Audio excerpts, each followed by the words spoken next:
శ్రీ విఘ్నేశాయ నమః, శ్రీరామాయ నమః, శ్రీ హనుమతే నమః. భక్తి ప్రేక్షకులకు స్వాగతం. మనం కార్యసిద్ధిలో ఉన్నాం. కార్యసిద్ధిలో లక్ష్మీ సిద్ధి, లక్ష్మికి ప్రీతికరమైనటువంటి వస్తువుల్ని మనం గ్రహిస్తే వాటిని వినియోగించుకుని లక్ష్మి యొక్క అనుగ్రహాన్ని పొందేటటువంటి అవకాశం ఉంటుంది. లక్ష్మీదేవికి అన్ని విధాలా ఇష్టము లేనటువంటి ఉన్నాయి. ఆమెకి అయనాలలో ఉత్తరాయణం ఇష్టం, ఉత్తరాయణంలో ప్రవేశించాం. అట్లాగే తిథులలో ఏకాదశి ఇష్టం, వారాలలో శుక్రవారం ఇష్టం, నక్షత్రాలలో శ్రవణ నక్షత్రం, ఆమె పతికి ఇష్టమైనటువంటి శ్రవణ నక్షత్రం ఇష్టం. పూజించేటటువంటి దానిలో కూడా ఆమె పద్మమునందు కూర్చుని రెండు వైపులా గజములు అభిషేకిస్తూ ఉండంగా ఉన్నటువంటి ఆ చిత్రం, ఆ మూర్తిని పూజించటం ఆమెకి ఇష్టం. అలాగే విష్ణుమూర్తి కూడా తోడు ఉన్నటువంటి, లక్ష్మీ పూజ చేసేటప్పుడు విష్ణుమూర్తిని కూడా పక్కన ఉంచి పూజ చేయటం లక్ష్మీదేవికి ఇష్టం. అలా పూజ చేయాలి. కేవలం లక్ష్మీదేవి కంటే లక్ష్మీతో పాటు విష్ణుమూర్తిని కూడా ఉంచటము చాలా ఆమెకి ఇష్టమైనటువంటి పద్ధతి.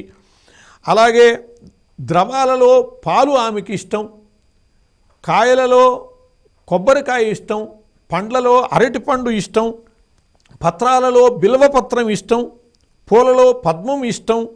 అలాగే వాహనాలలో గజవాహనం ఇష్టం, వనాలలో పోక చెట్లు ఇష్టం, ధూపాలలో కర్పూర ధూపము, జవాజి ధూపము, జవాజి సుగంధ పరిమళాల్లో జవాజి ఇష్టం, నైవేద్యాలలో పొంగలి ఇష్టం, వస్త్రాలలో తెల్లని వస్త్రాలు, పచ్చని పట్టు వస్త్రాలు ఇవి ఇష్టం.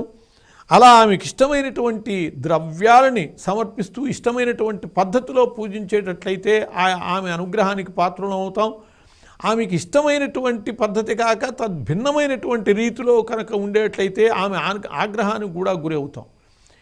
ఇంట్లో నట్టిల్లు ఆమె స్థానం. ఆ నట్టింట్లో కూర్చుని జుట్టు దువ్వుకోవటము, తలకి నూనె రాసుకోవటము, ఆ నూనె చేత్తో ఇంకోళ్ళకి నూనె రాయటము, అట్లాగే దువ్వుకున్నటువంటి ఆ జుట్టుని ఇంట్లో పడవేయటము, ఎలా పడితే అలా, అదంతా కూడా దరిద్రానికి నిదర్శనాలు. జ్యేష్ఠాదేవికి ఆహ్వానం చెప్పడం లాంటివి మనకి భారతంలో ఉదంకోపాఖ్యానంలో కనపడుతుంది.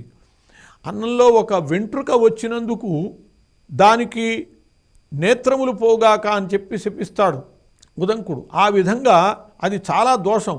అందువల్లనే పెద్దవాళ్ళు పొరపాటున ఏదైనా వెంట్రుక అన్నంలోకి వస్తే అది తీసివేసి తప్పకుండా దాన్ని శుద్ధి చేసుకుంటారంటే నెయ్యి వేయించుకుని దానికి పరిహారం చేసుకుంటారు. ఆవు నెయ్యే పరిహారం ముఖ్యమైనటువంటిది.